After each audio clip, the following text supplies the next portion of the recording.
MBBS in abroad. Apollo MedSkill 6 years of MBBS program will be completed in 35 lakhs only. Hi hello namaste welcome back to our channel. నేను మీ వైషు.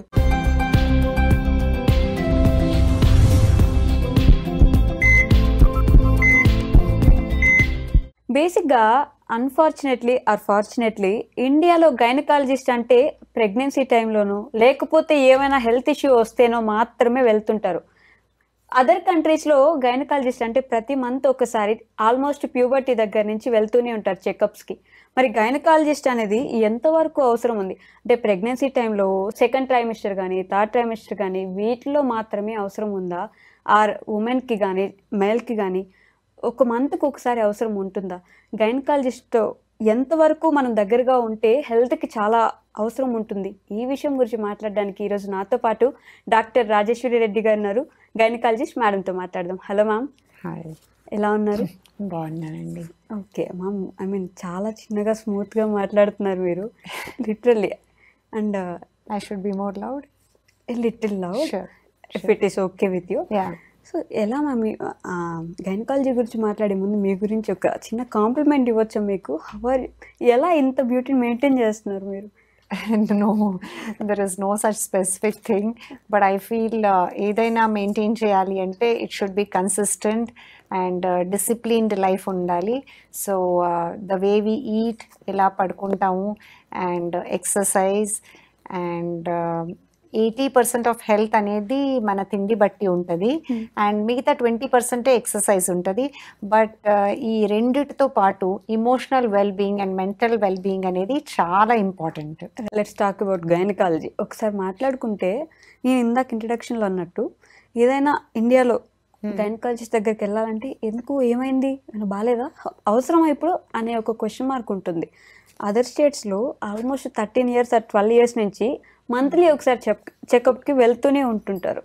ఎందుకని మన దగ్గర ఇంకా అంత అవసరం లేదంటారా, లేకపోతే అంత అవసరానికి తగినట్టుగా జ్ఞానం ఇంకా రాలేదంటారా? యాక్చువల్లీ మన దేశంలో చాలా వరకు 0 to 16 years అంటే పుట్టినప్పటి నుంచి 16 years దాకా ఏ ప్రాబ్లం వచ్చినా ఇప్పుడు దాకా పీడియాట్రిషియన్ దగ్గర వెళ్ళడమే అలవాటు. రైట్. సో పిల్లల డాక్టర్ దగ్గరికి వెళ్దాము, పిల్లలే కదా అనుకుంటాము. సో ప్యూబర్టీ ఏజ్ అంటే మెన్సెస్ స్టార్ట్ అయ్యే ఏజ్ అనేది జనరల్గా యావరేజ్గా 9 to 12 years. రైట్. సో అప్పటికి ఏదైనా మెన్సెస్ డీలే అయినా లేదా త్వరగా వచ్చినా అప్పటికి ఫస్ట్ వెళ్ళేది పీడియాట్రిషియన్ దగ్గరే. సో వాళ్ళకి ఇంకేమైనా గైనిక్ డౌట్ ఉంటేనే మా దగ్గరికి వస్తారనమాట. ఈ మధ్య కాలంలో కొంచెం ఎర్లీ మెనార్కే పెరిగింది, అలాగే కొన్ని హార్మోన్ తేడాలు చాలా చిన్న వయసులోనే రావడం మొదలైంది. సో ఇప్పుడిప్పుడే మేము చూస్తున్నాము ఒబేసిటీ కోసం కానీ, యాక్నీ ప్రాబ్లమ్స్ గురించి, లేకపోతే హెయిర్ ఫాల్ గురించి, ఇలా ఈటింగ్ హ్యాబిట్స్ వల్ల వచ్చే హార్మోనల్ తేడా గురించి ఈ మధ్యన మేము చాలామంది చిన్నపిల్లల్ని మా దగ్గర తీసుకురావడం జరుగుతుంది. లేకపోతే వ్యాక్సినేషన్ ఏ డిసీజ్ ఉన్నా అందరూ పీడియాట్రిషియన్ దగ్గరికి వెళ్తారు.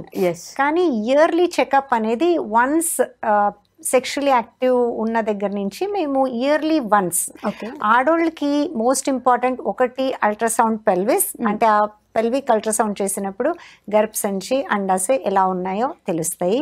బ్రెస్ట్ స్కాన్ అండ్ పాప్స్మియర్, ఈ మూడు అందరికి ఎవరైతే సెక్షువల్ యాక్టివిటీ స్టార్ట్ చేస్తారో వాళ్ళు ఏ వయసు అయినా, అది 14 ఉండొచ్చు, 15 ఉండొచ్చు, ఎవ్రీ ఇయర్ చేయించుకోవడం అనేది ఇంపార్టెంట్. జనరల్గా ఆడోళ్ళు హెల్త్ ప్యాకేజ్ తీసుకుంటారు, ఏదో ఒక ల్యాబ్లోకి వెళ్ళో లేకపోతే ఒక హాస్పిటల్కి వెళ్ళో. సో అందులో అందరికీ ఎలా ఇంప్రెషన్ అంటే heart checkup, kidney checkup, liver, cholesterol ఇది. బట్ ఆడోళ్ళకి ఎక్స్ట్రా ఉన్నదే breast, uterus, reproductive organs, sexual organs. So ఈ 3 చెకప్ మటుకు చాలా important. So yearly once is enough. Okay, done. అయితే మీరు ఇందాక అన్నట్టు ఇప్పుడు నేను ఒక 13 yearsకి అట్లా మెచ్యూర్ అయ్యాను మ్యామ్. ఇప్పుడు మా చిన్న చెల్లి చూస్తే 8-9 years 10 yearsకి మెచ్యూర్ అయిపోయి ఫస్ట్ మంత్ మెన్సెస్ కూడా వచ్చేసినాయి అనమాట. ఎందుకని ఎర్లీగా చూడాల్సి వస్తుంది ఇప్పుడు? బేసిక్లీ లైఫ్ స్టైల్ అంటే ఇప్పుడు పిల్లలు బయటికి వెళ్ళి ఆడుకోవట్లేదు, చాలా ఎక్కువ ఒబేసిటీ ఉంటుంది, అలాగే pollution, so food adulteration and lot of time they are spending on gadgets, high stress. ఇంతకుముందు పిల్లలకి స్ట్రెస్సే లేదు, ఇప్పుడు స్కూల్ స్టార్ట్ అయిన దగ్గర నుంచి వాళ్ళకి స్ట్రెస్ ఉంది. So it's actually mixture of all of that. Okay, so అందువల్ల ఇంకా మెన్సెస్ చాలా ఎర్లీగా స్టార్ట్ అయిపోతుంది. ఓకే. అండ్ ఇప్పుడు పేరెంట్స్ విషయానికి వస్తే పిల్లల్ని చెకప్కి తీసుకెళ్ళడం అనేది అలవాటు చేయాల్సింది పేరెంట్సే కదా. వాళ్ళేంటి మేము చూసాం మాకు వచ్చాయి, ఇప్పుడు ఏమైనా కొత్తగా ఏమైనా తీసుకెళ్ళి చూపించేది ఏముంటుంది అనే ఆలోచనలో సగం మంది పేరెంట్స్ ఉంటారు. What would you suggest for them? వాళ్ళ గురించి ఏం చెప్పగలరు ఇప్పుడు మీరు? సో యాక్చువల్లీ చెప్పాలంటే హెల్త్ అనేది ప్రయారిటీ అనేది చాలా తక్కువ, right? Especially if both father and mother are working.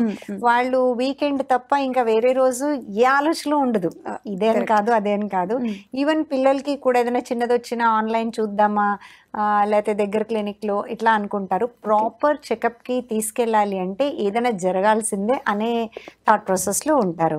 So ఈ మధ్యన మేము కూడా చాలా కార్పొరేట్ ఆఫీసెస్కి వెళ్తున్నాము, స్కూల్లో ఎడ్యుకేషన్ ఇస్తున్నాము, దానివల్ల చాలా మంది హెల్త్ చెకప్ తీసుకుని వస్తున్నారు. బట్ పిల్లలకి ఏది కూడా don't take it for granted. ఏదైనా నార్మల్గా జరగాల్సింది పిల్లలకి, దానికన్నా ఒక 15 to 20% వేరియేషన్ ఈజ్ ఓకే. అంతకన్నా ఏదైనా డిటోరేట్ అయినా ఎక్కువ అయినా డెఫినెట్గా డాక్టర్స్ని కన్సల్ట్ చేయాలి. స్వయంగా ఏది ఇంటర్నెట్ చూసో లేకపోతే ఇన్స్టాగ్రామ్ చూసో అట్లా తీసుకోకూడదు. I would suggest at least one proper consultation with one family doctor. అంటే అది MBBS డాక్టర్ అయి ఉండొచ్చు, లేదంటే పీడియాట్రిషియన్ అయి ఉండొచ్చు, డెఫినెట్గా తీసుకెళ్లాల్సిందే. Okay, right. అండ్ ఇంకొక విషయానికి వస్తే ఈ మధ్య కాలంలో వెజైనల్ సర్జరీస్ ఇలా ఉండాలి, నాకు ఇలా లేదు, సో ఇది నాకు ప్రాబ్లంగా ఉంది, సెట్ చేసేయండి మీరు అంటే ఎలా ఉండాలి ఏంటి అనేది డాక్టర్స్ చెప్తారు. మీకు ఇది ప్రాపర్ ఉందా, సెట్ ఉందా లేదా, నాకు ఇది కావాలి, మీరు ఇది ఇలా ఇచ్చేయండి, ఇలా సర్జరీ చేసేయండి అని అడుగుతున్నారు. Why vaginal surgeries are growing? అంటే ఎందుకు ఇంత వైడ్గా కావాలి అని వెళ్ళిపోతున్నారు అంటారు? అంటే వీఆర్ ఆల్ ఐడియలిస్టిక్ సిచ్యువేషన్ బట్టి పరిగెడుతున్నాము, రైట్? హ్యూమన్ బాడీకి వేరియేషన్ ఉంటానే ఉంటుంది. ఇప్పుడు సూపర్ మోడల్స్కి తప్ప ఈవెన్ నార్మల్ మోడల్స్కి కూడా మీకు అంత సిమెట్రీ ఉండదు, జస్ట్ ఓవరాల్ లుక్ అనుకుంటారు. ఇప్పుడు ఏదైతే మనం ఐడియలైజ్ చేస్తున్నాం లైక్ ఇన్ సొసైటీ అనుకుంటే జీరో ఫిగర్ అనో లేకపోతే ఫేర్ స్కిన్ వడెవర్, ఇది కల్చరల్గా బట్టి మనకి వస్తుంది, ప్రతి కంట్రీలోనూ ఇది ఐడియలిస్టిక్గా అని వస్తుంది. దాన్ని పట్టుకుని ప్రతి ఒక్కరు అలా అయిపోవాలి, అలా ఉండాలి అనే రేస్లో ఉంటారు. సో ఎవ్రీ హ్యూమన్ బీయింగ్కి వాళ్ళదే ఒక అందం ఉంటుంది, వాళ్ళకి ఒక స్పెషల్ బ్యూటీ ఉంటుంది. సో ఆ బ్యూటీ అండ్ పర్సనాలిటీ అనేది షుడ్ బి ఓవరాల్. సో నా దగ్గర వచ్చిన చాలా పేషెంట్స్కి నేను చెప్తూ ఉంటాను, 10 to 20% వేరియేషన్ పట్టించుకోకండి, అది అంత పర్ఫెక్ట్గా ఎవరిది ఉండదు. ఇదేంటంటే రన్నింగ్ బిహైండ్ అంటారు చూడండి, ఏదైనా ఇట్లాగే ఉండాలి అని, ఆ అబ్సెషన్ వల్ల and too much of watching Instagram, too much of seeing perfect people, అంటే మమ్మల్ని అలా ఊహించుకుని అలా ఉండాలి అనుకోవడం, అది చాలా ఎక్కువ అయిపోయిందండి. ఓకే. అండ్ ఆ విషయానికి వస్తే పైన బాడీ ఇప్పుడు ఫేసో పెదవులో లేకపోతే బుగ్గలో ఏదైనా కావాలనుకుంటే ఏదో ఎవరో చూస్తారు, అందరి కోసం మనం బాగా కనిపించాలి, okay. But when it comes to inner body, మనకు లోపల ఉండే బాడీ ఎవరికి కనిపించదో తెలియనప్పటికీ ప్రైవేట్ పార్ట్స్ మీద ఎందుకు అంత ఇంట్రెస్ట్ పెట్టి చిన్న పింపుల్స్ వచ్చినా లేకపోతే ఇది ఇలా ఉండలేదు ఇది ఇలా కావాలి అని అంత ఇంట్రెస్ట్ పెట్టేసి సర్జరీస్కి లక్షల్లో ఖర్చు పెట్టి why are they doing it అంటే ఏం చెప్తారు? యాక్చువల్లీ దీని నంబరు చాలా చిన్నదండి. అంటే even though I work in corporates gynaec cosmetologic డెఫినెట్గా పేషెంట్స్ వస్తుంటారు, but the number of patients who come for this is very less అండి. ఎందుకంటే అంత టైం పెట్టుకుని అది ఇలాగే ఉండాలి అనుకుని వచ్చేవాళ్ళు తక్కువ. ఆ పైన మేము మీకు ఇది అబ్నార్మల్గా ఉంది, మనం ఇది సర్జరీ చేద్దాము అని చెప్పడం ఇంకో ఇంకా తక్కువ ఉంటుంది. బట్ దీనికన్నా ఎక్కువ పెరుగుతున్న నంబర్స్ ఏంటంటే vaginal titling, like sexual activity ఇదివరకు ఏంటంటే ఏజ్ తో పాటు తగ్గిపోతుందో లేకపోతే న్యాచురల్ గా ఏది ఉంటే అట్లానే ఉంటుందో, ఇప్పుడంతా అందరి ఎక్స్పెక్టేషన్ కూడా బాగా పెరిగినాయి. అండ్ సెక్షువల్ ప్లెజర్ ఇంత ఎక్కువ ఉండాలి లేకపోతే ఇలాగే ఉండాలి, ఆర్ ఏదో వీడియో చూసో మూవీ చూసో ఇదే ఫీలింగ్ రావాలి అనేటప్పటికి ఇవన్నీ కూడా ఎక్కువ అవుతున్నాయి. But definitely number of people coming for vaginal tightening and improving pelvic muscle texture అనో లేకపోతే ప్లెజర్ అనో ఇవి అయితే డెఫినెట్ గా చూస్తున్నారు, పెరిగినాయండి. ఓకే, అంటే పోర్నోగ్రఫీ ఎంతవరకు ఎఫెక్ట్ చేస్తుంది ఇలాంటి విషయాల్ని అంటే మీరేం చెప్తారు? అది చెప్పడం కష్టమే అండి. ఎందుకంటే ఇంత ముందు నేను 2004లో ప్రాక్టీస్ స్టార్ట్ చేశాను. సో అప్పటికి ఇప్పటికీ తేడా ఏంటంటే ఇంత ముందు మాకెవ్వరు వచ్చి గర్ల్స్ మాస్టర్బేషన్ గురించి అడిగేవారు కాదు, లేకపోతే one particular way of sex, లేకపోతే ఇది చెయ్యొచ్చా చేయకూడదా, ఓరల్ సెక్స్ కానీ ఫింగరింగ్ కానీ ఇలా అడిగేవాళ్ళు కాదు. అసలు డాక్టర్ని చూస్తే ఇది అడగాలి అనే కాన్సెప్టే ఉండేది కాదు. అండ్ నేను ఇంత ముందు తాలూకా ప్లేస్ లో ప్రాక్టీస్ చేశాను. బట్ డెఫినెట్ గా నేను ఇప్పుడు కార్పొరేట్ సెటప్ లో ఉన్నాను and that to financial district లో ఉన్నాను. సో ఇప్పుడు డెఫినెట్ గా నాకు ప్రతి 2-3 పేషెంట్ అడుగుతూ ఉంటారు ఇది చేయొచ్చా ఇది అడగొచ్చా అని. వాళ్ళకి ఆ నాలెడ్జ్ ఎక్కడి నుంచి వచ్చింది? ఎగ్జాక్ట్లీ దట్ డెఫినెట్లీ వాళ్ళకి యాక్సెస్ ఉంది. యాక్సెస్ ఎలా వచ్చింది? ఈ లాస్ట్ 10 to 12 years నుంచి probably internet, YouTube and accessibility చాలా ఈజీ అయిపోయింది. ఇప్పుడు చిన్న పిల్లలు ఈవెన్ 13-14 years కూడా మనం ఏం చేయలేకపోతున్నాం. It is just available. So ఆ అన్రియలిస్టిక్ వరల్డ్ లోకి వెళ్ళి అది ఏదో అంటే చాలా ఎక్స్ట్రాడినరీ అన్నట్టుగా ఫీల్ అవుతుంటారు. I tell everybody that it's a natural process, అది న్యాచురల్ గానే జరగాలి. And sexual activity is a lot of emotional activity. ఆ ఇమోషనల్ ఇన్వాల్వ్మెంట్ అయ్యాక లాస్ట్కి వచ్చేది physical activity. So pleasure doesn't depend on position or size or anything. It's mostly మీరు ఎంత attract అయి ఉంటారు, ఎంత కోరిక ఉంటుంది, ఈ మనిషితో ఎంత బాండింగ్ ఉంటుందో దాన్ని బట్టి ఉంటుంది. సో ఈ అన్రియలిస్టిక్ ఎక్స్పెక్టేషన్స్ అయితే మనం పెట్టుకోకూడదు. Okay, and sexual education, reproductive system 9th or 10th క్లాస్లో టెక్స్ట్ బుక్స్లో స్టార్ట్ చేస్తారు. కాకపోతే ఆల్మోస్ట్ అప్పట్లో మాకు బయాలజీ టీచర్స్ ఈ చాప్టర్ మనం ఇంకెప్పుడైనా చెప్పుకుందాం, ఇప్పుడు ఇది అవసరం లేదు మనకి, మీకు ఫ్యూచర్లో మీకు ఎక్కడో ఎప్పుడో ఎవరో ఒకరు నేర్పిస్తారు, so will skip this chapter అని, లేకపోతే పైన అట్లా చదివేసి వదిలేసే చాప్టర్ అని మాకు అదొకటే తెలుసు. అంటే రిప్రొడక్టివ్ సిస్టమ్ అంటే సెక్షువల్ ఎడ్యుకేషన్ జస్ట్ అది స్కిప్ చేసే చాప్టర్లే మనకి ఎందుకు అని ఉండేది. ఇప్పుడు దట్స్ నాట్ ఎ కేస్. అక్కడ చెప్పకపోవడం వల్ల ఇప్పుడు ఇబ్బంది పడుతున్నారా? అక్కడ చెప్పకపోవడం వల్ల ఇప్పుడు ఇంట్రెస్ట్ పెరిగిందంటారా? లేదు, అంటే సొసైటీ ఇన్ టోటో మారుతూ ఉంటుందండి. అంటే ఇట్స్ కల్చరలీ, ఇట్స్ నాట్ ఒక ఎడ్యుకేషన్ అని చెప్పలేము, ఒక ఫ్యామిలీ బ్యాక్గ్రౌండ్ అని చెప్పలేము. అంటే మనకి ఇప్పుడు పిల్లలు తల్లిదండ్రుల వల్ల ఎంత ఇన్ఫ్లుయెన్స్ అవుతారో దానికన్నా 80% వాళ్ళ పియర్ బట్టి ఇన్ఫ్లుయెన్స్ అవుతారు. సో ఇప్పుడు బయాలజీ ఎప్పుడో 9th co 10th co it is mostly ఏమంటారు అది ఎగ్ ఎలాగా స్పర్మ్ ఎలాగా ఇది చెప్తారు. But almost 6th 7th standard పిల్లలకి సెక్షువల్ ఫీలింగ్స్ మొదలవుతాయి. అండ్ ముందులాగా ఇప్పుడు ముట్టుకోకూడదు అనేది లేదు, ఇప్పుడు ముట్టుకోవడము, హగ్ చేసుకోవటము ఇదంతా చాలా కామన్ అయింది. సో ఫీలింగ్స్ రావడం అనేది ఇంపార్టెంట్. ఏ స్కూల్లో కూడా దీన్ని హ్యాండిల్ చేసే ఎడ్యుకేషన్ నాకు తెలిసినంత వరకు చాలా తక్కువ. అంటే దాని గురించి వాళ్ళు మాట్లాడడానికి కూడా రెడీ లేరు. అది పిల్లలు ఏదైనా తప్పు చేస్తే ఓన్లీ పేరెంట్స్ కి ఫోన్ చేసి అదిగో మీ పిల్లలు ఇలా చేస్తున్నారని అంటే ఎవరిని వాళ్ళు పట్టుకోగలుగుతున్నారో ఆ పిల్లలు బలైపోతున్నారు తప్ప అందరూ చేసేది అదే. సో డెఫినెట్ గా సెక్స్ ఎడ్యుకేషన్ జరగాలి. అండ్ మా టైంలో ఏం జరిగింది, ఇప్పుడు ఏం జరుగుతుంది అంటే it's changing world, changing society. ఎలా ఎలా ఎక్స్పోజర్ ఎక్కువ అవుతుందో అప్పటికి మేము డెఫినెట్ గా పిల్లల్ని ఎడ్యుకేట్ చేయాల్సిందే.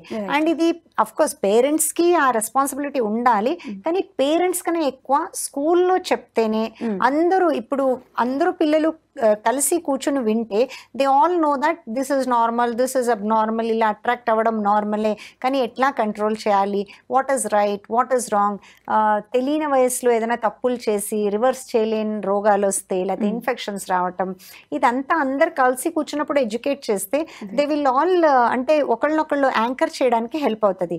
ఎక్కడో పేరెంట్స్ అంటే నేను ఒకటి చెప్తాను, ఇంకోళ్ళకి చెప్తారు. సో ఆల్సో పేరెంట్స్ బ్యాక్గ్రౌండ్ వేరు ఉంటుంది. సో వాళ్ళకి తెలిసింది వాళ్ళు చెప్తారు. సో డెఫినెట్గా పేరెంట్స్కి బాధ్యత ఉంది.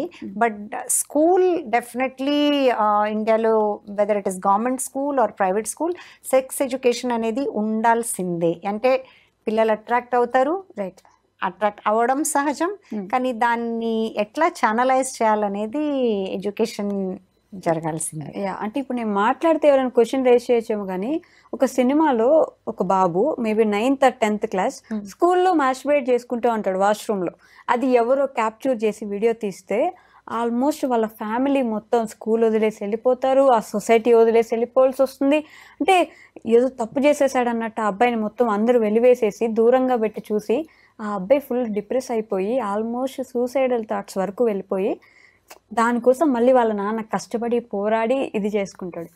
బట్ ఆ స్కూల్లో మాస్టర్బేషన్ చేసిన తప్పైనా, ఆ చేస్తున్న ప్లేస్ తప్పైనప్పటికీ తన ఏజ్ అలాంటిది అని ఆ విషయం ఎందుకని టీచర్స్ అందరికీ అర్థమయ్యేలాగా చెప్పరు? లేదు అంటే ఇది అదే చెప్పాను కదండి, కల్చరలీ అలా ఉన్నాము అని. ఇప్పుడు మాస్టర్బేషన్ కరెక్టా తప్ప అంటే దానికి నిజంగా కూడా ఆన్సర్ లేదండి. ఎందుకు తప్పు? అది ఒక న్యాచురల్ ప్రాసెస్. సో అది 15 yearsకి జరగవచ్చు, 20 yearsకి జరగవచ్చు, లేకపోతే ఒక్కొక్కరికి 40 years అయిపోయినా సరే అది ఏంటో కూడా తెలీదు. రైట్.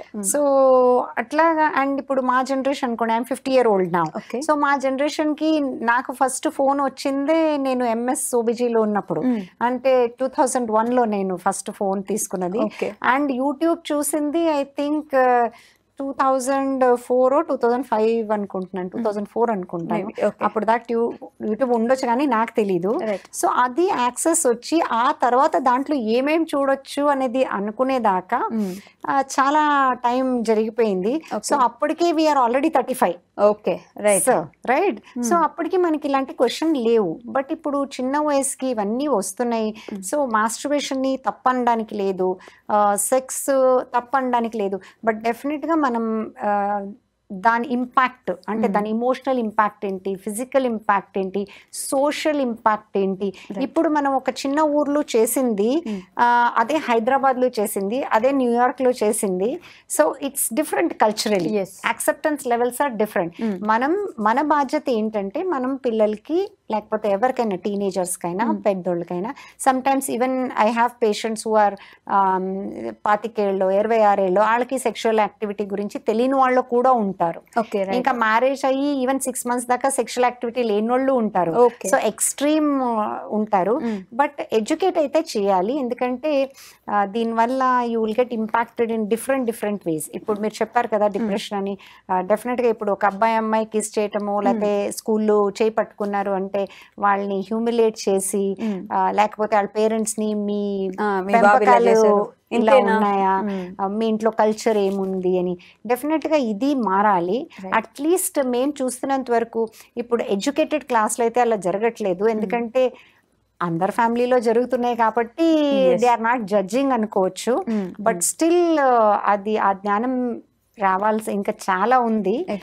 డెఫినెట్ గా స్కూల్స్ కానీ యాజ్ సొసైటీ, స్పెషలీ మనకి విమెన్ ఎంపవర్మెంట్ అంటామే కానీ రియాలిటీలో నన్ను అడిగితే నేను as a women, as a MS gynaecologist, as a surgeon, నన్ను మీరు అంటే నేను మెడికల్ కాలేజ్ లో చదివాను, ఇంకా వేరే బిజినెస్ స్కూల్స్ లో చదివాను.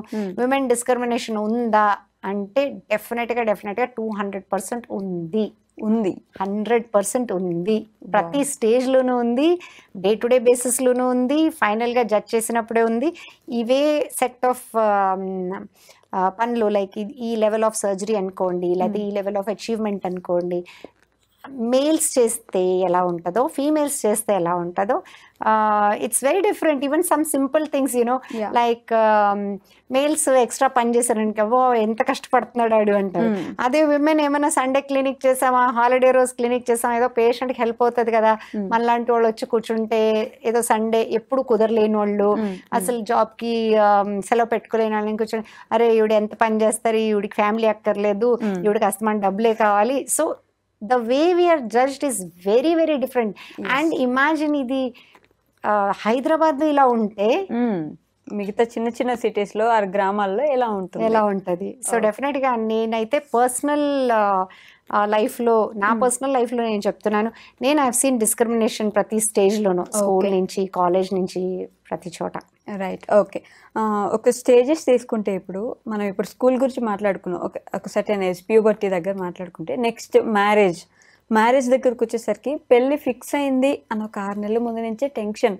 అమ్మో ఇప్పుడు నేను ఎలా ఉన్నానో, నేను నచ్చుతానో లేదో, ఇప్పుడు రేపు మళ్ళీ పిల్లల్ని కనాలంటే అది ఇదని 100 టెన్షన్స్తో రేపు పెళ్ళి ఉందంటే ఈరోజు వెళ్ళిపోయి నాకు ఇలా కావాలి, ఇలా చూసేయండి, బాగున్నానా లేదా అని టెస్ట్లు చేసుకుంటూ ఉంటారు. ఎన్ని రోజుల ముందు గైనకాలజిస్ట్ దగ్గరికి వెళ్ళి okay I'm good, I'm doing well అని అనుకోవాలి, టెస్ట్ చేయించుకోవాలి అంటే ఏం చెప్తారు? పెళ్ళి గురించి అయితే నేను చెప్పను, బట్ ఎవరికైనా చెప్పాను కదా, ఎవ్రీ ఇయర్ టెస్ట్ అయితే చేయించుకోండి. పెళ్ళి చేసుకోవడానికి ఇంకా ఏమి టెస్ట్ అంటూ ఏం అక్కర్లేదు.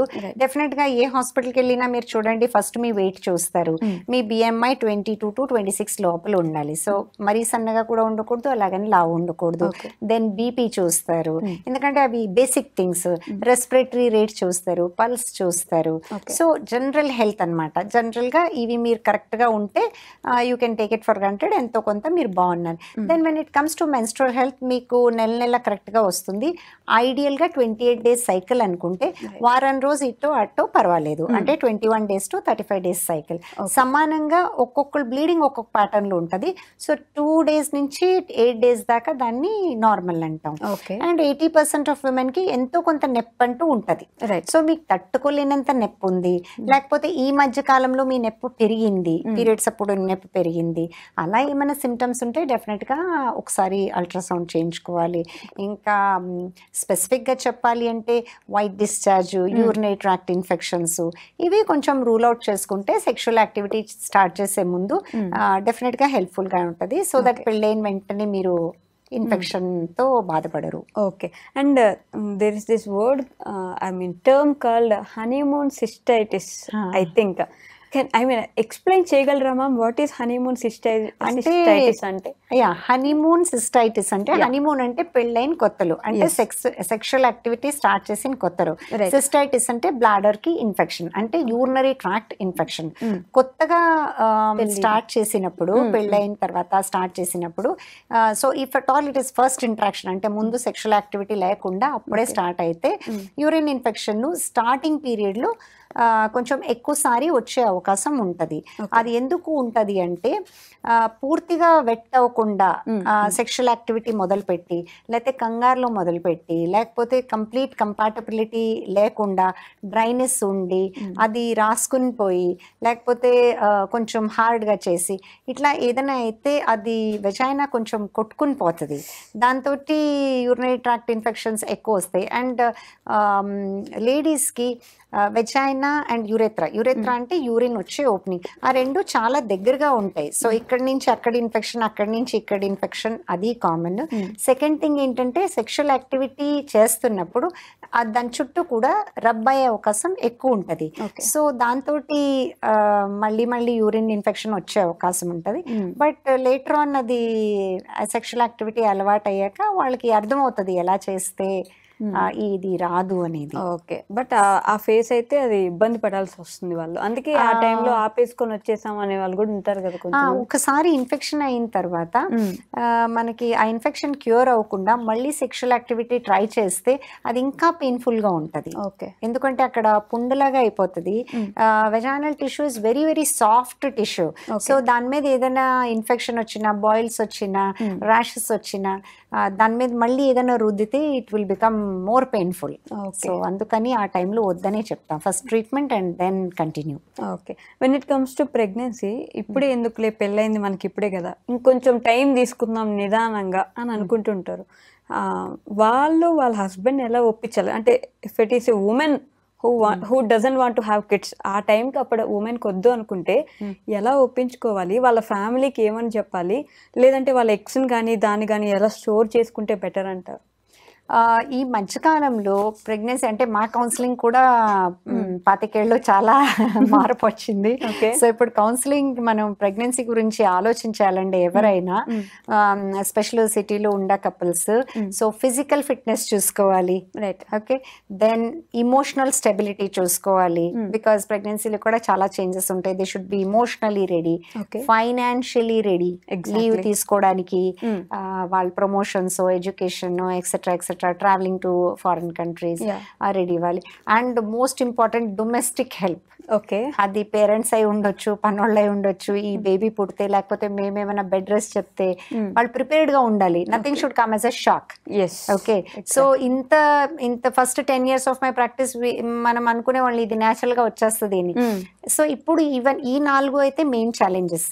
బట్ ఇప్పుడు పెళ్లిళ్ళు కూడా చాలా లేట్ అవుతున్నాయి. ఈవెన్ చిన్న ఊర్లో కూడా ఎవరు చేసుకోవట్లేదు ఫాస్ట్ గా, ఎడ్యుకేషన్ అని. సో యావరేజ్ ఏజ్ 25 అనుకుంటే మ్యారేజ్ కి, ఇప్పుడు 30కి వచ్చేసింది. Exactly, right. And some time specially in IT sector కానీ లేకపోతే మనం హైలీ ఎడ్యుకేటెడ్ క్రౌడ్లు చూస్తే వాళ్ళు 32, 33 కూడా చాలా మామూలు అయిపోయింది.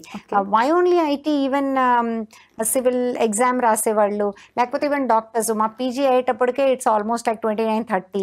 ఆ తర్వాత ఎక్కడో జాయిన్ అవుతాము, సంబంధాలు కుదరాలి. సో అట్లా లేట్ అయిపోతుంది. సో ఆ దృష్టితో అయితే మేము we tell everybody have first child before 30 years అనే చెప్తాం ప్రతి ఒక్కరికి. ఐడియల్ గా ఎట్లా అంటే, నేను కూడా వీడియో కూడా చేశాను, ప్రతి ఇంటర్వ్యూలో చెప్తాను, ideally we want every one to get pregnant before 25. ఇప్పుడు అది ఎవరు అడగట్లేదు, ఇట్స్ ఇంప్రాక్టికల్ ఇప్పుడు. సో నా మా అంతటికి మేమే అడ్జస్ట్ అయ్యి 30కి వెళ్ళిపోయాం. సో ఇంతకుముందు 30 హై రిస్క్ ప్రెగ్నెన్సీ అనేవాళ్ళని, ఇప్పుడు 35 అంటున్నాము. సో డెఫినెట్ గా ఎలా ఏజింగ్ అవుతుందో, న్యాచురల్లీ ఎగ్ ఏజింగ్ అవుతుంది, బాడీ ఏజింగ్ అవుతుంది, తేడా వచ్చే అవకాశాలు ఎక్కువ అవుతాయి. ప్లస్ ఈ మధ్యన మనం ఎండోమెట్రియోసిస్, పీసీఓఎస్, ఫైబ్రాయిడ్స్, పాలిప్స్ ఇవన్నీ చాలా వింటున్నాము. సో ఇవన్నీ కూడా ఎలా ఏజ్ పెరుగుతుందో అలా ఎక్కువ అవుతాయి. సో ఫస్ట్ బేసిక్ టెస్ట్ చేసుకుని అంత బాగుంది, మనం వెయిట్ చేసిన ఇబ్బంది లేదు అనే అంత టైంలోనే మనం కన్సిడర్ చేయాలి. ఇప్పుడు మనం క్లారిటీ ఉందనుకోండి, నాకు ఇంకా 35 దాకా పెళ్లి చేసుకోను, లేకపోతే మాకు పిల్లలు వద్దు, ఆర్ ఇంకా దే ఆర్ నాట్ షూర్, అప్పుడు ఎగ్ ఫ్రీజింగ్ ని డెఫినెట్ గా కన్సిడర్ చేయాలి. ఈవెన్ ఎర్లీ 30s లో కన్సిడర్ చేసినే మంచిదే. ఎందుకంటే ఎగ్ క్వాలిటీ బాగున్నప్పుడు మీరు ఫ్రీజ్ చేశారనుకోండి, దానికి ఐవీఎఫ్ చేసిన దాని అవుట్కమ్ ఇంకా బెటర్ గా ఉంటది. ఇంకా కాంట్రసెప్షన్ అంటే పిల్లలు వద్దు అని ఒప్పించడానికి డెఫినెట్ గా డాక్టర్స్ దగ్గర వచ్చినప్పుడు మేము ఈ ప్రోస్ అండ్ కాన్స్ ఇవి అన్ని చెప్పేస్తాం. చెప్పిన తర్వాత చాయిస్ చెప్తాము, ఓరల్ కాంట్రసెప్టివ్ పిల్ కానీ, ఇంజెక్షన్ కానీ, ఇంట్రాయూట్రైన్ డివైస్, కాపర్టినో, మిరీనానో చాయిస్ ఇస్తాము. ఆ చాయిస్ కి ప్రోస్ అండ్ కాన్స్ డిస్కస్ చేస్తాం. సో వాళ్ళకి ఎప్పుడైనా మనం contraception soon after periods. So వాళ్ళు ఏదో ర్యాండమ్ డే వచ్చి ఉంటారు, సో పీరియడ్స్ అయిపోయాక మాట్లాడుకొని రండి అని చెప్పి కౌన్సిలింగ్ చేసి పంపించేస్తాం. Okay, you being a gynaec ma'am, ఇలాంటి కేసెస్ చూసారా? అంటే అప్పుడే పెళ్ళయి ఉంటుంది, దగ్గర మోస్ట్లీ 1 year కూడా అయ్యి ఉండకపోవచ్చు, 2 కపుల్ వస్తారు, మ్యామ్ మా హస్బెండ్ని బయటికి పంపించండి, నేను మీతో సపరేట్గా మాట్లాడాలి అని, లేదంటే మా వైఫ్ని బయటికి పంపించండి, సపరేట్గా మాట్లాడాలి, నేను ఆమెతో ఉంటున్నాను but I don't feel sexually connected, నాకు ఆమెను చూస్తే అసలు ఏమి ఇంట్రెస్ట్ రావట్లేదు అనే ఇలాంటి కంప్లైంట్స్ మీరు ఎప్పుడైనా చూసారా? చాలా అంటే చాలా. రైట్. ఈ మధ్యన ఇంకా పెళ్ళయ్యి 1 year దాకా కూడా కలిసి ఉంటున్నాం కానీ సెక్షువల్ యాక్టివిటీ లేదు అని చెప్పడం చాలా మందితో చూస్తున్నాము. సో అదేంటంటే ఎట్లా డిఫైన్ చేయాలో మాకు కూడా తెలీదు. బట్ కంపాటబిలిటీ అనేది చూడగా మనిషి నచ్చుతాడు. అంటే in arranged marriage or what ever ఈ వెబ్సైట్ లో చూసుకుని పెళ్లి చేయాలి. ఇప్పుడు ముందు నేను తెలిసి లవ్ మ్యారేజ్ అయితే వేరు. అవి కూడా కలిసి బతకడం మొదలు పెట్టాక వాటిల్లో కూడా చాలా చేంజెస్ వస్తాయి. రైట్. సో కంపాటబిలిటీ ఇప్పుడు రోజంతా మనం బాలేమనుకోండి, సో నైట్ ఎట్లా it is not a physical activity, exercise కాదు కదా. అండ్ మనసులో ఒక్కసారి ఈ వ్యక్తి వద్దు అని వచ్చాక it will take double effort to get in to sexual activity. So first counselling, compatibility, mental compatibility, emotional adjustment, అలాగే ఫ్యామిలీ వాళ్ళు కూడా ఆ మ్యారేజ్ వర్కౌట్ అవడానికి అనుకూలంగా ఉంటేనే న్యాచురల్గా అయిపోతుంది. సో ఈ కంపాటబిలిటీ లేక వితౌట్ సెక్షువల్ యాక్టివిటీ ఉన్న వాళ్ళు ఈ మధ్యకాలంలో చాలా మందిని చూస్తున్నాం. మీ దగ్గరకు వచ్చేసి లైక్ మా వెజైనా చాలా లూజ్గా ఉంది, నాకు ఇంట్రెస్ట్ రావట్లేదు అని కంప్లైంట్ ఇస్తే ఒక అబ్బాయి, వాట్ విల్ యూ సజెస్ట్ ఆ సిచ్యువేషన్లో? ఇప్పుడే పెళ్ళయింది, నాకు అసలు ఇంట్రెస్ట్ రావట్లేదండి అని ఒక కంప్లైంట్ ఇలా వస్తే ఏం చేస్తారు మ్యామ్ అలాంటి సిచ్యువేషన్ లో మీరు? డెఫినెట్లీ సి బాడీ కాంపోజర్ అనేది each person is different, whether it is breast or thighs or vagina or anything. So everybody's ఏమంటారు, అది body quality is also different. So నేను first I will tell them, మీకు మనిషి ఇష్టమైతే literally size doesn't matter. Exactly. Okay. And newly married ఉన్నప్పుడు vagina loose ఉండడం కొంచెం తక్కువే. సో మనం స్టాండర్డైజ్ చేయలేము, whether penis is small, vagina is big, ఇవన్నీ చేయలేము, చేయాల్సిన అవసరం కూడా లేదు. ఎందుకంటే it is as I told you, అది ఫీలింగ్స్ బట్టి దే రీచ్ దేర్ పీక్. ఒక ఆర్గాజం రావాలి మేల్ కైనా ఫీమేల్ కైనా, it's not about the size. ఆ సైజ్ గురించి లేనే లేదు. అలా అయితే మరి పాతకాలంలో ఇంకా 3 పిల్లలు అయ్యాక 6 పిల్లలు కనేవాళ్ళు, 6 అయ్యాక 8 పిల్లలు కనే, మరి ఇంకా అది ఎంత లూజ్ ఉండాలి, వీళ్ళకి ఎలా ఫీలింగ్ రావాలి? అది no amma, it just doesn't work like that. So definitely mental ఇది ఉండాలి. ఏంటంటే ఓన్లీ డిఫరెన్స్ నేనేం చూస్తున్నా అంటే, ముందు మీద ఇప్పుడు కంటే ఇప్పుడు వీళ్ళకి ఇలా చాయిస్ ఉంటుంది, అది ఎవరికో టైట్ ఉంది, వాళ్ళు ఇంతగానే ఎంజాయ్ చేస్తున్నారు, ఇది ఎక్కువ అయిపోయింది. Exactly, yes, I agree with that. So అలాంటి ప్రాబ్లంలో ఉన్న వాళ్ళకి అసలు ఏం చెప్పగలరు? లేదండి ఇలా ఉంటారు, అది తప్పేం కాదు, మీరు అడ్జస్ట్ అవ్వాలి అని చెప్తారా? లేకపోతే లేదు, మేము as a gynaecologist we do basic things అమ్మా. అంటే బేసిక్ ఇట్లా ఉండదు. నేను మీకు ఎంతైతే చెప్పాను ఇదే చెప్తాం మేము పేషెంట్కి. బట్ ఇంతకన్నా ఎక్కువ అయితే if I feel that they need counselling, then counsellor దగ్గర లేకపోతే సెక్స్ ఎడ్యుకేషన్ అంటే సెక్సాలజిస్ట్ ఉంటారు, వాళ్ళ దగ్గర పంపిస్తాం. వాళ్ళైతే ఏ పొజిషనో లేకపోతే ఎట్లా చేయాలో ఇలాంటి ఇన్స్ట్రక్షన్స్ వాళ్ళు ఇస్తారు. జనరలీ యాజ్ గైనకాలజిస్ట్ ఈ basic counselling, basic reproductive organs or sexual యాక్టివిటీకి సంబంధించింది ఓన్లీ బేసిక్ థింగ్సే చెప్తాను. Details about sexual activity we send to sexual counsellors. Yeah, okay, right. ఇప్పుడు ప్రెగ్నెన్సీ వచ్చేసింది. ప్రెగ్నెన్సీ ఫస్ట్ ట్రైమస్టర్ నుంచి సెకండ్ ట్రైమస్టర్కి, థర్డ్ ట్రైమస్టర్కి చాలా డిఫరెన్సెస్ ఉంటాయి అంటారు. ఐ మీన్ ఒకవేళ ఉంటే దాంట్లో హస్బెండ్ పాత్ర ఎలా ఉండాలంటే, ఇప్పుడు ఫస్ట్ ట్రైమెస్టర్లో ఒకలా ఉంటారు, మేబీ వామిటింగ్స్ అవుతూ ఉండొచ్చు, లేకపోతే ఐ మీన్ ట్రైమెస్టర్ డిఫరెన్స్ అయ్యి ఉండొచ్చు, వామిటింగ్స్ కానీ లేకపోతే నిద్ర పట్టకపోవడం కానీ, నైట్ అంతా దొల్లుతూ ఉండడం కానీ ఇలాంటివి ఉంటారు. హస్బెండ్ ఎంతవరకు సపోర్ట్ చేస్తూ ఉండాలి ఆ టైంలో? ఏ ట్రైమెస్టర్లో వాళ్ళ అవసరం మరీ ఎక్కువ ఉంటుంది అనే ఒక క్వశ్చన్ వస్తే ఏం చెప్పగలరు మ్యామ్? యాక్చువల్లీ ఇది ప్రతి ఆడోళ్ళకి pregnancy is a different experience. Right. ఒక్క ఉమెన్కే ఫస్ట్ ప్రెగ్నెన్సీ ఒకలాగా ఉండొచ్చు, సెకండ్ ఇంకోలాగా ఉండొచ్చు, థర్డ్ ఇంకోలాగా ఉండొచ్చు. రైట్. సో అండ్ రిక్వైర్మెంట్స్ కూడా మారుతూ ఉంటాయి. ఫస్ట్ ట్రైమిస్టర్లో వేరు, సెకండ్ ట్రైమిస్టర్లో. ఇప్పుడు చాలా కష్టమే, నిన్నటి దాకా బాగున్నావు, సడన్లీ ఇప్పుడు నీకు ఏసీ వద్దు, లేకపోతే నీ కుక్కర్ ఆన్ చేయకూడదు, లేకపోతే నచ్చే రెస్టారెంట్ వద్దు, లేకపోతే నచ్చే పర్ఫ్యూమే వేసుకుంటే అదే వద్దు, ఒక్కొక్కసారి వాయిస్ వినిపించుకోవడం, లేకపోతే ఒక్కోసారి మొగోళ్ళు ఏం మాట్లాడినా అది గొడవే అవుతుంది. సో డెఫినెట్గా నేను I tell men this 1 year from pregnancy till delivery and probably the first 3 months, of course delivery పార్ట్లో చాలా వరకు పేరెంట్స్ ఉంటారు కాబట్టి వాళ్ళు కూడా షేర్ చేస్తారు. బట్ ఈ 1 year మటుకు of course all the pampering goes to the women. So men are very neglected. వాళ్ళకి జరిగే ఇమోషనల్ చేంజెస్ కానీ, వాళ్ళకి జరిగే ఏమంటారు అది అన్యాయం అనను, బట్ వాళ్ళకి జరిగే అన్ఫేర్ థింగ్స్ ఎవ్వరు కన్సిడర్ కూడా చెయ్యరు. మెన్ కి అన్ఫేర్ థింగ్స్ మ్యామ్. మరి ఎందుకు ఇప్పుడు మీరు ఫ్యాన్ ఆఫ్ చేయమంటే ఆయన ఎందుకు అడ్జస్ట్ అవ్వాలి? ఇప్పుడు మీకు ఈ వాసన నచ్చట్లేదు, నిన్నటిదాకా ఇద్దరు పార్క్ వెళ్ళాం, ఈ రోజు మీరు రారు, ఇప్పుడు ఇదే షర్ట్ ఇవాళ బాగా నచ్చింది, నిన్న నచ్చింది, ఇవాళ లేదు. ఓకే, మీరు మీ మమ్మీకి ఫోన్ చేసి గంటలు గంటలు చెప్పుకుంటారు, అమ్మా నేను ఇచ్చేసా. ఆయన ఎవరు చెప్పుకోవాలి? ఆయన ఎవరికి చెప్పుకోవాలి? No, it definitely men go through a lot in pregnancy. ఎలాగే మనం ఉమెన్ అంటామో ఈ చివరి నుంచి ఆ చివరి దాకా స్పెక్ట్రమ్ అంటాము. లైక్ కొంతమంది చెప్తారు నాకు తేడానే లేదు మేడం, ప్రెగ్నెంట్ ఉన్నట్టు లేనట్టు. అండ్ కొంతమంది అంటారు నాకు 10 వామిటింగ్స్ అవుతున్నాయి, నేను వాటర్ కూడా అలాగే మెన్ సెన్సిటివిటీ కూడా, వాళ్ళు కూడా there will be people just దులిపెచ్చుకుని వెళ్ళేవాళ్ళు ఉంటారు. అక్కడి నుంచి చాలా మెంటల్ టర్మాయిల్ దాకా, అంటే ఈ అమ్మాయి పేరెంట్స్ ఫోన్ చేసి అబ్బాయికి చెప్పడము, లేకపోతే అతని దగ్గర expectation. So there is a whole range అమ్మా. అంటే ఇందులోనే ఉంటారు అందరూ, స్పెక్ట్రమ్ అంతా ఇందులోనే ఉంటుంది. బట్ డెఫినెట్గా నేను చూసినంత వరకు మెన్ ఆర్ ఏంటంటారు, అది వాళ్ళకి directionless, they just don't know what to do. Okay, ఇక్కడ కూర్చుంటే ఎందుకు కూర్చోవన్నట్టుగా ఉంటుంది. అతను బయటికి వెళ్తే అదిగో నాకు ఇక్కడ వాంతి అవుతుంది, నువ్వు పార్టీకి వెళ్ళాలా అని, లేదు నేను ఇక్కడ నాకు బ్రెత్లెస్నెస్ ఉంది, నువ్వు అక్కడ వెళ్ళి సిగరెట్ కాలుస్తావా అంటే ఇంకా ప్రతి దానికి ఉంటుంది. ఎవ్రీథింగ్ ఈస్ ఇంటర్లింక్డ్ ఆ time. Yeah, interlink. So I just tell all men, definitely as a mother, నాకు ఇద్దరు అబ్బాయిలు ఉన్నారు.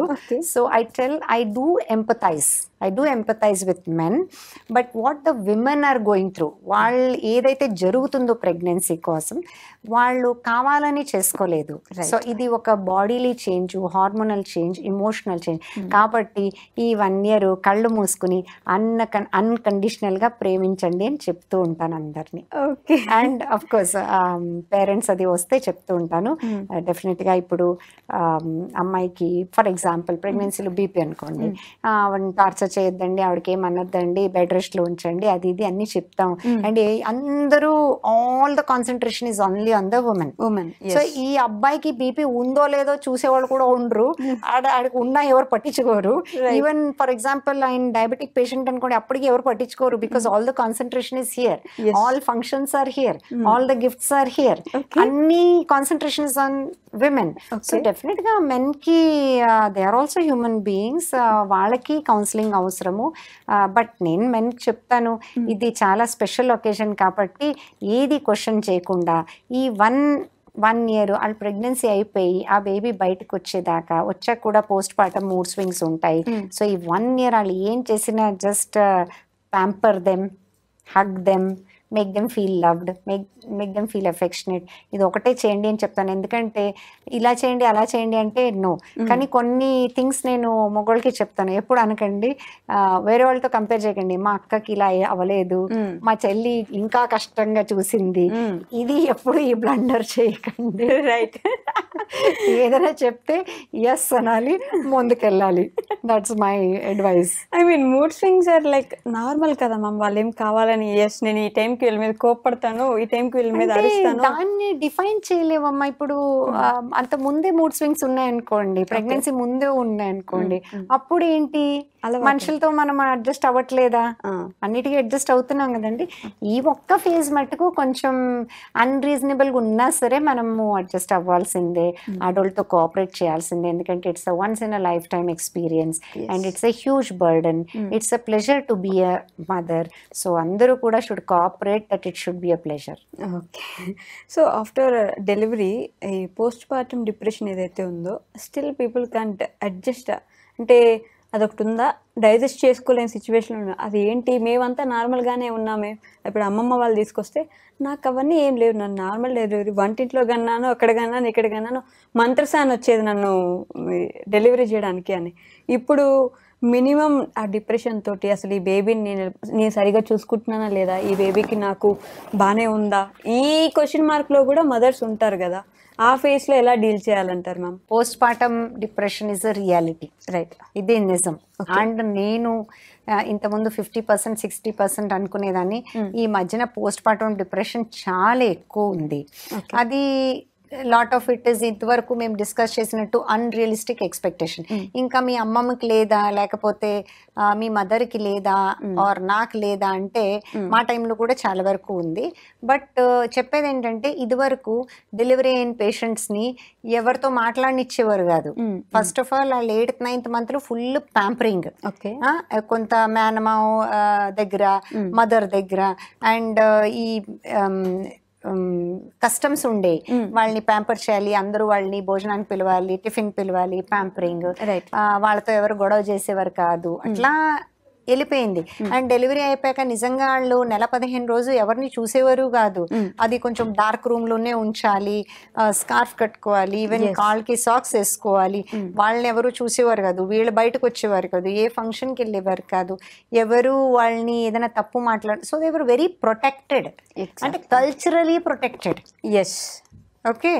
సో ఎందుకంటే మా చిన్నప్పుడు కూడా మా మేనత్త కూతురు డెలివరీ అయితే ఆ డెలివరీ రూమ్లో అది పౌడర్ వేసి, పొగ వేసి, సో అదంతా చాలా ప్యాంపరింగ్, రోజు వాళ్ళకి మసాజ్లు అదంతా జరిగేది. సో డిప్రెషన్ అయిందా లేదా అనేది ప్రసక్తే లేదు, ఎందుకంటే 5 నెలల దాకా వాళ్ళు పుట్టింట్లోనే ఉండేవారు. అండ్ జస్ట్ అన్నం అయితే ఇంకా అది కుక్కర్ నుంచి డైరెక్ట్ గా వీళ్ళ ప్లేట్కి రావాలి, వాళ్ళు దాన్ని ఆరపెట్టి తినాలి అనేది ఉండేది.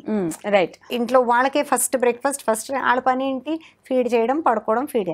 ఇందులో ఎక్కడ స్వింగ్స్ రావాలి, ఎవరికి చూపించుకోవాలి, అందట్లోనే ఉండేది. సో స్లోలీ ఏంటంటే న్యూక్లియర్ ఫ్యామిలీస్ అయిపోయినాయి. సో అమ్మమ్మ గారం లేదు, నాయనమ్మ గారం లేదు, వీళ్ళకి ఇంట్లో ఎవరికి ఖాళీ లేదు వీళ్ళని కూర్చుని చేయడానికి. అలాగే ఈ జనరేషన్ 9th మంత్ దాకా పని చేస్తున్నారు, కాంప్లికేషన్స్ ఎక్కువ ఉంటున్నాయి. అలాగే బేబీ పుట్టిన తర్వాత అట్లాగే ఉండాలి అని అనుకునేవారు కాదు. పెద్దోళ్ళు ఏదో చేసేవారు, ఈవిడ బెడ్ మీద ఉండేది, ఈవిడ పనులు ఈవిడ చేసుకుంటే చాలని. ఇప్పుడు నేను వాళ్ళ డెలివరీ అయితే రేపు రౌండ్స్కి వెళ్ళాను అనుకోండి, అందులో ఎన్ని క్వశ్చన్స్ అంటే చెప్పలేము.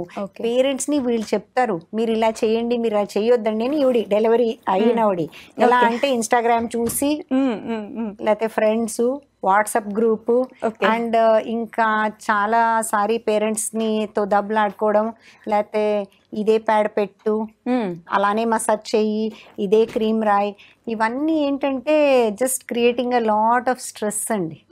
అండ్ అబ్సెషన్ వచ్చేసింది అందరికి, ఇది ఇంతే ఉండాలి, ఇది ఇలాగే ఉండాలి అని. See as long as baby harm జరగలేనప్పుడు అంత అబ్సెషన్ కూడా మంచిది కాదు. ఎందుకంటే బేబీ అంటే అది మీకు అంటే మీ సొంత డాటర్స్ అన్న, బట్ ఎవరికో మేనమావకి హక్కు ఉంది, మేనత్తకి హక్కు ఉంది, తాతకి హక్కు ఉంది. So we have to understand it. అందుకని ఈ రిలేషన్ కాంప్లెక్సెస్ టైం లేక, అంటే ఒకళ్ళొకళ్ళు అర్థం చేసుకునే టైం కూడా లేదు మనకి. రైట్. అండ్ టైం స్పెండ్ చేసి ఇప్పుడు హాలిడేస్కి వెళ్ళి వాళ్ళ ఇంట్లో ఉంటున్నాం, ఆ సిచ్యువేషన్ కూడా ఎవరికి లేదు. రైట్. మేము ఎవరు ఈ హాలిడే వెళ్ళాలంటే ఇంకెక్కడైనా ఫారిన్ కంట్రీయో ఇంకో హిల్ స్టేషన్ వెళ్తున్నాం తప్ప వేరే వాళ్ళ ఇంటికి వెళ్ళి ఎక్కడ ఉంటున్నాము. సో ఆ అండర్స్టాండింగ్ లేక పోస్ట్మార్టం డిప్రెషన్, రకరకాల ఇబ్బందులు వస్తున్నాయి. But it is a reality. Yes, depression, mood swings అనేది ఇట్స్ అ రియాలిటీ. అండ్ చాలా మంది పేషెంట్స్కి మేము కౌన్సిలింగ్ కూడా చేయిస్తున్నాం.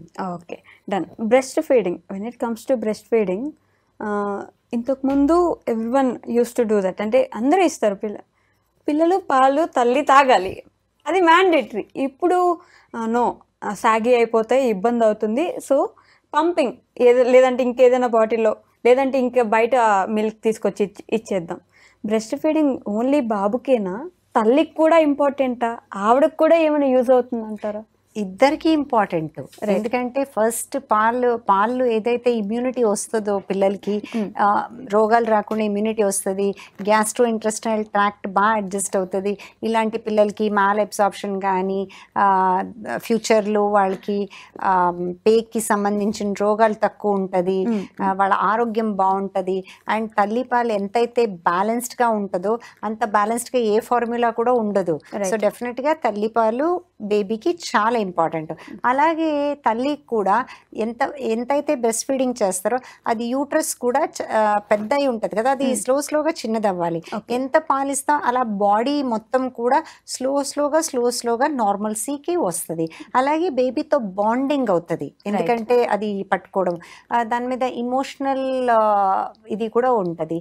అండ్ అది చేయలేకపోతేనే పోస్ట్మార్టం డిప్రెషన్ ఎక్కువ అవుతుంది. అంటే నేను ఒక తల్లిగా ఫెయిల్ అయ్యానా, లేకపోతే మా బేబీకి నా పాలు సరిపోవట్లేదా, ఈ sense of failure, sense of insecurity, also social pressure ఉంటుంది, పాలు ఎందుకు ఇవ్వట్లేదు నువ్వు అనేది. సో డెఫినెట్గా పాలు ఇవ్వడం అనేది మదర్కి చాలా యూస్ఫుల్, బేబీకి యూస్ఫుల్. మదర్కి ఆల్మోస్ట్ 6 months దాకా ఎక్స్క్లూజివ్ బ్రెస్ట్ ఫీడింగ్ అంటాం. సో అది ఎక్కడ ట్రావెల్ చేయాలన్నా ఈజీ, ఏది ఇది లేదు. సో ఇప్పుడు మనం అది చేయకపోతే బ్రెస్ట్ పంప్ కానీ బాటిల్ కానీ అంటే దానికి చాలా స్టెరిలైజేషన్ ఇదంతా. ఇంకా కమింగ్ టు సాగింగ్ అనేది it is the nature of the breast అండి. రైట్. కొంతమందికి సాగ్ అవుతుంది, కొంతమందికి సాగ్ అవ్వదు. సో బ్రెస్ట్ ఫీడింగ్ చేస్తేనే సాగ్ అవుతుంది అంటే no, that's not correct. Okay. ఇంకా బ్రెస్ట్ మిల్క్ ఎంత వస్తుంది అంటే బ్రెస్ట్ గ్లాండ్స్ బట్టి, వాళ్ళ హెరిడిటరీ బట్టి, అది కూడా డిఫరెంట్ ఫ్యాక్టర్స్, న్యూట్రిషన్, స్ట్రెస్, దాన్ని బట్టి పాలు ఎక్కువ తక్కువ వస్తుంది. But definitely all mothers 6 months exclusive breast feeding అయితే చెయ్యాలి. Yes. Okay. So first baby తర్వాత సెకండ్ బేబీకి మోస్ట్ ఆఫ్ ది పీపుల్ అసలు ఇంట్రెస్ట్ చూపించారు. ఒకవేళ ఇంట్రెస్ట్ ఉన్న సెకండ్ బేబీకి ఉన్న కాంప్లికేషన్స్, బేబీ పుట్టాలంటే ఉన్న కాంప్లికేషన్స్ 100 చెప్తారు. సో ఆ టైంకి సెకండ్ బేబీ గురించి ఏం చెప్పగలరు? లేదు, బేసిక్ టెస్ట్ చేయించుకోమని చెప్తామండి ఎవరికైనా. ఆఫ్ కోర్స్ ఎంత త్వరగా అయితే అంత 1 baby to 1 baby 4 years gap అని చెప్తాం. సో 3 yearsకి మీరు ప్రెగ్నెంట్ అయితే ఆ ప్రెగ్నెన్సీ, ఆ బేబీ పుట్టేటప్పుడు 4 years అవుతుంది. So after 2.5 years planning start చేయాలి. ప్రీనేటల్ టాబ్లెట్ తీసుకోవాలి. మీకు ఇంకా ఏమైనా కాంప్లికేషన్స్ వచ్చాయా, ఎందుకంటే డెఫినెట్లీ బాడీకి చేంజెస్ జరుగుతూ ఉంటాయి. సో డెఫినెట్గా ప్రీనేటల్ కౌన్సిలింగ్ తీసుకుని రెడీ అయ్యి, మెంటలీ ఫిజికలీ రెడీ అయ్యి ప్రెగ్నెన్సీ ప్లాన్ చేయండి అని చెప్తాం. ఓకే. దెన్ అయిపోయింది, ఇంకిద్దరు పిల్లలు పుట్టేశారు, వాళ్ళని పెద్ద చేసేసాం. ఇప్పుడు మెనోపాస్ ఈజ్ లైక్ ఓకే, అయిపోయింది మా జీవితం, ఇంకేముంది, పిల్లలు పెద్ద చేసేసాం, వాళ్ళకి పెళ్ళిళ్ళు అయిపోయినాయి, ఇంక మాదేం లేదు, మా జీవితమే ఇంత, ఇంక చేసేది ఏం లేదు అనే ఒక క్వశ్చన్ మార్క్ స్టేజ్లో మెనోపాస్లో ఉంటారు. ఆ టైంకి మిగతా ఇంట్రెస్ట్లు అన్నీ పోయి అసలు ఏ ఇంట్రెస్ట్ లేకుండా లైఫ్ మీద ఒక క్వశ్చన్ మార్క్తో ఉండిపోతారు అని అంటారు. What would you say? Yeah, menopause is a very difficult phase. నేను చూసినంత వరకు I tell you it's a most difficult phase. Right. Mentally ఎలా అవుతుంది అంటే పిల్లలు పెద్దోళ్ళ వెళ్ళిపోతారు, అప్పుడు you're no more an important part. మీ పని ఏంటో మీకే తెలీదు. Okay. And second thing, when it comes to upbringing, అంటే పెద్ద చేయడం, గ్రాండ్ చిల్డ్రన్ అనుకోండి, ఈ జనరేషన్ మాట వింటలేదు. రైట్. మాకు అవి అర్థం అవ్వట్లేదు, వాళ్ళు ఏం గ్యాజెట్స్ వాడుతున్నారు, మనం దాన్ని ఇలా, ఇప్పుడు నేనే మా పిల్లలది చూడలేకపోతున్నాను, ఎట్లా మానిటర్ చేయాలి తెలియదు, వాళ్ళు మాట వినిపించుకోవట్లేదు. సో లిటరలీ అస్తిత్వం ఉండదు, ఏం చేయాలో తెలీదు. ఇది కాకుండా బాడీలీ చేంజెస్ వస్తాయి, స్లోగా మనమే స్లో అయిపోతాం, మెంటలీ ఎంగ్జైటీ పెరుగుతుంది, మూడ్ స్వింగ్స్ ఎక్కువ అవుతుంది, ఎక్కువ స్వెట్టింగ్, హాట్ ఫ్లషెస్, నిద్ర సరిగ్గా రాదు, ఈ జాయింట్స్ వీక్ అవుతాయి, బోన్స్ వీక్ అవుతాయి, బాడీలీ చేంజెస్ చాలా ఉంటాయి, అలాగే కొత్త అలర్జీస్ ఉంటాయి. సో ఇది ఏంటంటే ఒక్క రోజులో జరిగే చేంజ్ కాదు. పెరిమెనోపాజ్ అంటే 42 నుంచి 52 దాకా చాలా చేంజెస్ ఉంటాయి. సో డెఫినెట్గా it's a very difficult phase. So మా దగ్గర చాలా మంది కౌన్సిలింగ్కి వస్తారు, బట్ దీని గురించి అవగాహన ఇంకా చాలా రావాల్సింది ఉంది. చాలా మెన్ ఎలా అంటే ఈవిడెప్పుడు కిరికిరియేనండి, ఈవిడెప్పుడు ఇలాగేనండి అంటారు. సో దాన్ని అర్థం చేసుకుని కోఆపరేట్ చేసే ఫ్యామిలీస్ 1% కూడా ఉండరు. To my knowledge, not even 1%. ఎందుకంటే for men it is difficult to comprehend. And వాళ్ళకి కూడా ఏంటంటే they are at the peak of their career, అంటే వాళ్ళు సీనియర్ ఎగ్జిక్యూటివ్ లెవెల్లో ఉంటారు ఆ ఏజ్ లో, లేకపోతే వాట్ ఎవర్ ఏ ఫీల్డ్ లో ఉన్నా they are already 20-25 years senior in that field. కాబట్టి వాళ్ళు క్రూషియల్ టైంలో ఉంటారు. ఆ క్రూషియల్ టైంలో ఇంట్లో కిరికిరి ఏంటి అనేది ఒకటి ఉంటుంది. సో డెఫినెట్ గా మనకు అలాంటి చేంజెస్ ఉంటే మనం ఫ్యామిలీ మెంబర్స్ ఎలా ఉన్నా సరే మనము గైనకాలజిస్ట్ దగ్గరికి వెళ్ళి చూపించుకుని కౌన్సిలింగ్ అవసరమైతే చేసి ఫుడ్ హ్యాబిట్స్ మార్చుకుని హై ప్రోటీన్ తీసుకుని కొంచెం ఫిజికల్గా యాక్టివిటీస్ పెంచుకుని అలాగే మైండ్ సెట్ కూడా చేంజ్ చేసుకుని ఏదో కొత్త హాబీసో లేకపోతే ఒక ఫ్రెండ్స్ సర్కిల్ డెవలప్ చేసుకుని we have to come back to normalcy. Okay, బేసిక్గా ఇందాక నేను ఒక క్వశ్చన్ మిస్ చేశాను మ్యామ్. పిల్లలు పుట్టలేదు, ఒక 4 years 5 years ట్రై చేసాం, పిల్లలు పుట్టలేదు అనగానే ఇంట్లో అమ్మాయిది ఏదో తప్పు ఉంది, ఆమెకి ఏదో లోపం ఉంది, ఆమెలోనే ఏదో తెలియని ఇబ్బంది ఉంది అని ఒక మాట అనేస్తారు. ఓన్లీ ఉమెన్ పార్టీనా, మెన్కి అసలు సంబంధమే లేదా ఈ విషయంలో? అంటే 50-50 అనుకోవచ్చా, 70-30 అనుకోవచ్చా? How do you equate this things? 50-50. Yes, okay. ఎందుకంటే ఇప్పుడు ఎవరైనా కపుల్స్ మన దగ్గర వస్తే ఫస్ట్ మనం చూసేది అబ్బాయికి తేడా ఉందా అమ్మాయికి తేడా ఉందా అని చూస్తాం. చూసిన తర్వాత అది ఎంతవరకు ఉంది అని దాన్ని బట్టి కరెక్షన్స్ చెప్తాం. ఫస్ట్ కౌన్సిలింగ్ చేసినప్పుడు చాలా మంది మొగుళ్ళకి కూడా కణాలు తక్కువ ఉండొచ్చు, అదర్వైజ్ ఫిజికల్ సెక్షువల్ ప్రాబ్లమ్స్ ఉండొచ్చు. ఇద్దరూ ఇంపార్టెంట్. అంటే ఒకళ్ళు బాగుంటే సరిపోతుందా అంటే లేదు, ఇట్ ఈస్ 50-50. ఓకే, సో ఇప్పుడు లాస్ట్లీ పిల్లలు లేని వాళ్ళకి, ఎంత ట్రై చేసినా పిల్లలు అవ్వట్లేదు అనే వాళ్ళకి what would you suggest as a gynaecologist? అంటే మేము 30 years దాకా 1 year ట్రై చేయండి అని చెప్తాము. 30 years దాటిన తర్వాత ఒక 6 months ట్రై చేసి డాక్టర్ దగ్గరికి వెళ్ళిపోమని చెప్తాం. ఫస్ట్ వెళ్ళిన వెంటనే కౌన్సిలింగ్ చేసి ఎవరికి తేడా ఉందో చూస్తాము. దాన్ని బట్టి we will give them options. Treatment ఇలా ఉంటుందా ఇలా ఉంటుందా అని. అది ఇంకా అబ్బాయికి ట్రీట్మెంటా అమ్మాయికి, దట్స్ ఆల్ మ్యాటర్ ఆఫ్ వాళ్ళ రిపోర్ట్స్ బట్టి చెప్తాము. But definitely there is also term called unexplained. అంటే వీళ్ళకి అన్ని రిపోర్ట్ బాగున్నాయి, వాళ్ళకి అన్ని రిపోర్ట్స్ బాగున్నాయని. సో వాళ్ళు కావాలంటే కొంచెం ఎక్స్ట్రా టైం తీసుకోవచ్చు. బట్ ఫ్రస్ట్రేషన్ బిల్డ్ అయ్యే ముందే ఇంకో నెక్స్ట్ అడుగుకి వెళ్ళిపోవాలి మనం. ఏమీ అంత బాగుంది కదా అని మనం చాలా సంవత్సరం గడిపేస్తే ఆ గడిపేసిన టైంలో తేడా వచ్చే అవకాశాలు ఉంటాయి. రైట్. సో ఏదైనా మనం న్యాచురల్గా ట్రై చేయడానికి ఒక లిమిట్ ఉంటుంది. ఆ తర్వాత డెఫినెట్గా నెక్స్ట్ అడుగు వేసి వెళ్ళిపోవాలి. అంటే పిల్లలు కంపల్సరీగా కావాలి అనుకున్న వాళ్ళు. Right. Okay ma'am, thank you so much.